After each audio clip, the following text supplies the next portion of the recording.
Hello hello check hello रे रे रे तंटा आवाज दे आवाज। हेलो, आप सभी युवा कमेटी से आग्रह है कि ट्रैक्टर लेके मंडप में पहुंचे जल्दी से आइए, मूर्ति फंसेगा। ट्रैक्टर आइए ट्रैक्टर कौन? ट्रैक्टर लेके आइए, जल्दी से ट्रैक्टर लेके आइए। ट्रैक्टर पे लदाएगा मूर्ति। आप सभी कमेटी जल्दी से आ जाइए। देर नहीं कीजिए, सबसे आगे अपना मूर्ति रहेगा।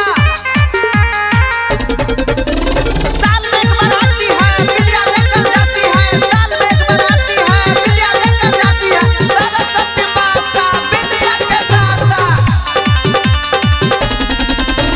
डीजे और बुफहर अच्छाई गाड़ी पसे करे तेरे सब यारा बहार होई रहलो या लेकर रे। डीजे और बुफहर अच्छाई गाड़ी पसे करे चल हे बाला दुनिया में अहिने चलतई रे। फायरिंग पर फायरिंग चलतई जे भाषण में बोलतई रे।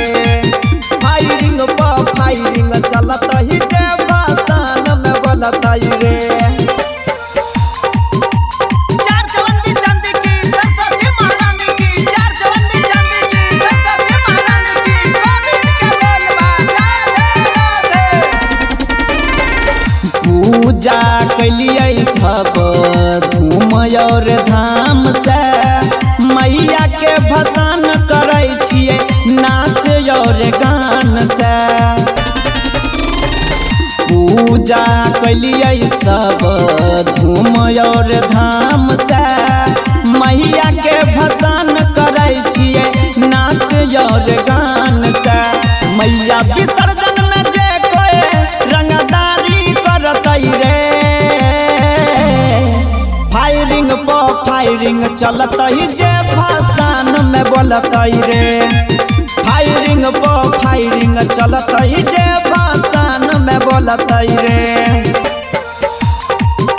गोविंद के बोलबा राधे राधे, गोविंद के बोलबा राधे राधे। सरस्वती माता विद्या के दाता।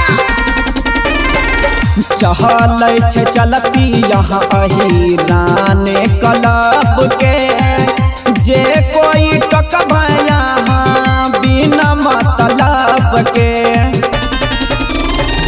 चहलै छे चलती यहाँ अहिराने क्लब के, जे कोई टकबा यहाँ बिना मतलब के। कुमार नीरज सरवन का हो कोई नहीं डरतौ रे। फायरिंग पर फायरिंग चलतई जे भाषण में बोलतई रे। फायरिंग पर फायरिंग चलतई जे भाषण में बोलतई रे।